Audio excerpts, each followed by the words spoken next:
What's that? I don't think she's coming in today. Who?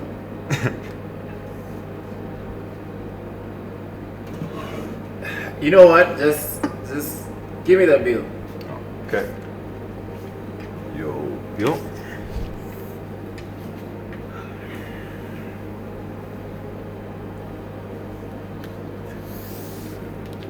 Thank you. You know what? Keep the change, my man. Oh. Keep the change. Thank you. Thank you so much.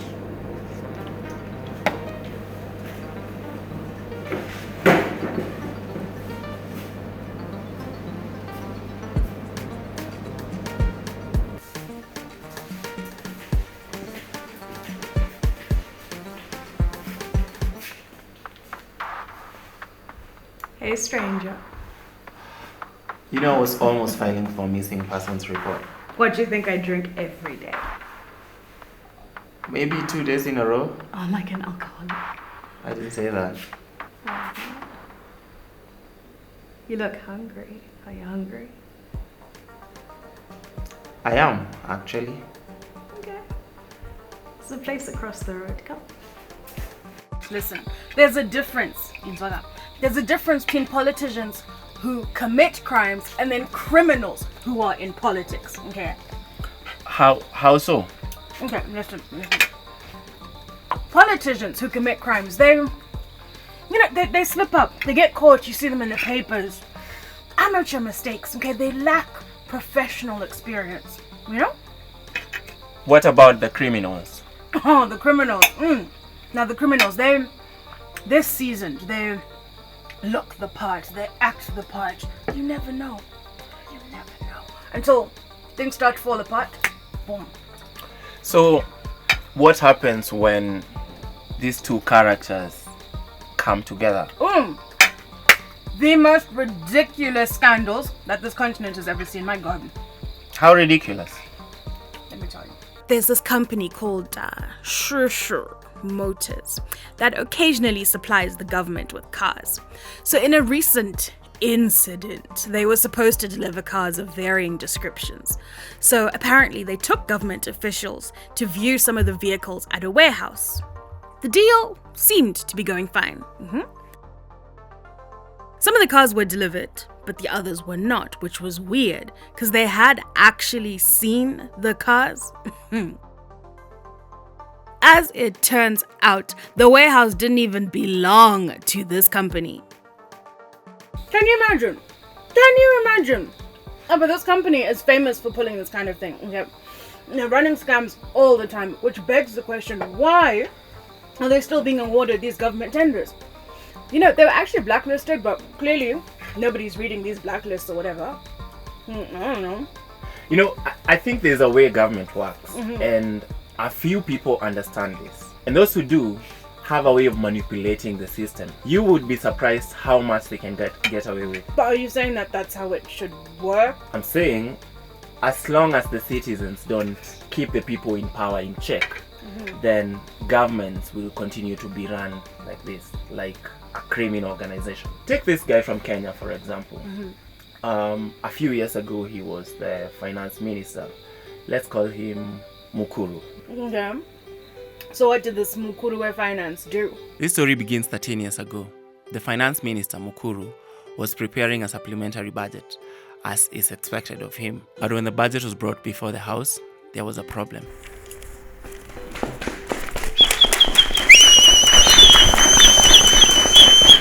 Yo.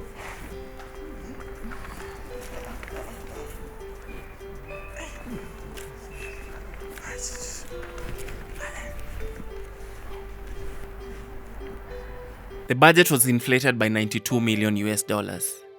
So when every House member was like, This math is not mathing. This math is not mathing. This math is not mathing. This math is not mathing. Mukuru was like, You see, the keyboard on my computer has this little issue. Kidogo too. Like whenever I press 10, it takes it upon itself to add more zeros. Yeah. I think that happened to my computer once. My son calls it Control C, Control V. Yeah. It's not like I'm trying to steal from the government that I took an oath to serve. No way that is a true story. Aren't you supposed to proofread? Especially if it's a national budget. Even I have to reread my text before hitting that send button. so you don't have autocorrect on your phone? Autocorrect 40 in Zimbabwe. Sure, in this country, you have to pay extra to have autocorrect on your text. So, this, Nkuru finance guy, did they force him to resign or something like they do in other countries, or what happened? Resign? What does that mean, resign? In Kenya, we don't resign. Once a public official said they'd rather die than resign. The, Asante Sana good nights of the world. Well, we know them all. Yeah. We know them very well. So, this Mukuru finance guy, what ended up happening to him? He grew into the role. So, A few years later, he had this brilliant idea of cutting government expenditure by asking public servants, ministers and assistant ministers, to return their fuel guzzling SUVs in exchange for cheaper, more efficient vehicles. yeah, well, that sounds like a good idea. It's not as bad as you made it sound. Yeah, he wasn't a bad guy, like I said. He had his moments. It's just that he had a way of not keeping his greed in check. No. We know a thing or two about greed. That sounds very familiar. So, did his plan for this new efficiency, did it work? So the government ended up losing more money in that project because the tender was single source and it was never advertised to the public. Oh, I'm sorry, wait. Advertising tenders to the public is an option? Duh. Even these efficient and cheaper vehicles were not really the cheapest and the most efficient in the market. We had a Mercedes-Benz of the same engine category that was cheaper and more efficient. Volkswagen and Mercedes. Wow. Yeah, eh? As if that is not enough, most of these government officials that were supposed to return their fuel guzzlers respectfully declined. And the ones who did sold these vehicles, high-end vehicles, for as low as $260. That's like a full tank of fuel for you. Wow. I hope you guys finally got rid of him. I hear you guys change governments faster than we change currencies. Yeah, we got rid of him as finance minister. Okay. That's a happy ending. Good for you.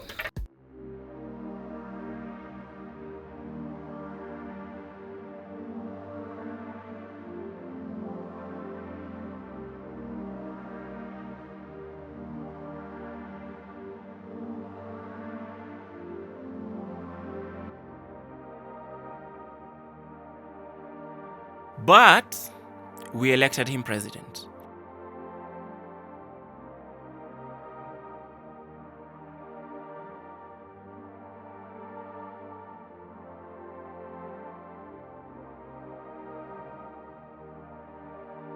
It's like a Cinderella story for corrupt government officials. Okay, this is ridiculous. Did you people even consider someone else as president, or are you just dizzy? Oh, no. No, why would we? We are a very environmentally friendly country. We like to recycle. So, if he was that bad as finance minister, how did he fare as president? You know how I told you he had his moments? He was actually very open with us this time. Okay, that's amazing. But Yeah, he admitted in an interview that under his leadership, the government lost 20,000 US dollars every day through corruption. okay, so did he do anything about it? Yeah, of course. He went to China, got more zeros, to remedy the situation. Hectic. Oh, did I ever tell you about the Pamawana deal? Pamawana? Pamawana. That's a rubbish site? Yes. So basically now the city council has to pay to put its own rubbish in its own dump. So now the city has to pay them money in a $344 million deal with this Netherlands-based, Germany-invested, Albanian-owned company that basically stipulates that we have to pay them 400,000 US dollars per ton of our rubbish in our dump site. Wait. I thought you said the dump site belongs to the city of Harare. Exactly. That's why it is known as the rubbish deal. Think of it in the shape of landlord Mr. Dube and a tenant, Brenda. But that landlord, Mr. Dube, doesn't actually live at the house. But then he comes out of nowhere and then he tells Brenda, Kumanager my bin. Bin rangu. Yes. Uye, ushanga uchiwapa $3 pa mwezi kuti ugone kuisa marara mpini. Mr. Mawoyo vachanga vachigadzira floor polish ichashandiswa nemunhu wese pano. That's why ndikuda $3 pa mwezi muchiwapa.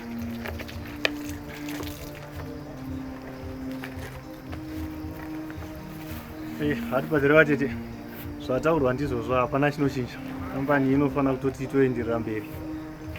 Yese anouya kuzorasira marara panapa anotobhadhara mari yataurwa iwe.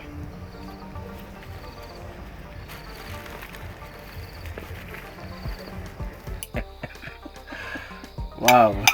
hectic. But for me, the saddest part is it's a 30-year deal, right? And Augustus, he's gone and made this deal. And he's gonna be 107 by the time that it's over. I'm not suggesting anything, but I'm just saying life expectancy in Zimbabwe is 36. So now what? Now what?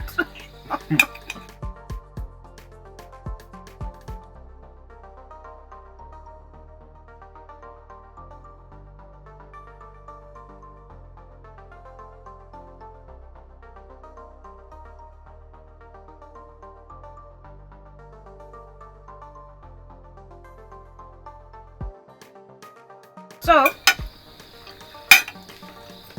assuming that you were serious about last night. Wait, what happened last night? Please say you're joking. No, seriously, what happened? No, come on, be serious, please. Are you joking?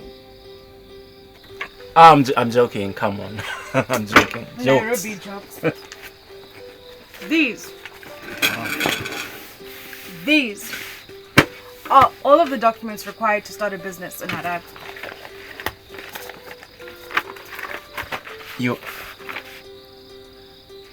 This is impressive. You're so awesome, you know that? Wow. I think the challenge now will be getting like a prime location for our business. I thought you'd never ask. I'm kind of a superwoman. I Open noticed. for business. Wow. So we can take a tour as soon as later today, actually.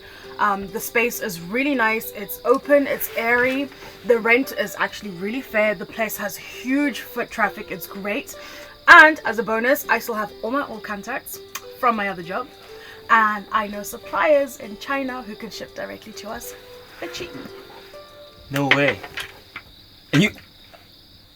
Thank you. So, on a serious note, let's talk numbers. We will need about $7,000. Now, in my savings, I only have about $3,000. All this is impressive and everything, but how do you know I'm not a con artist? How do you know I'm not a con artist?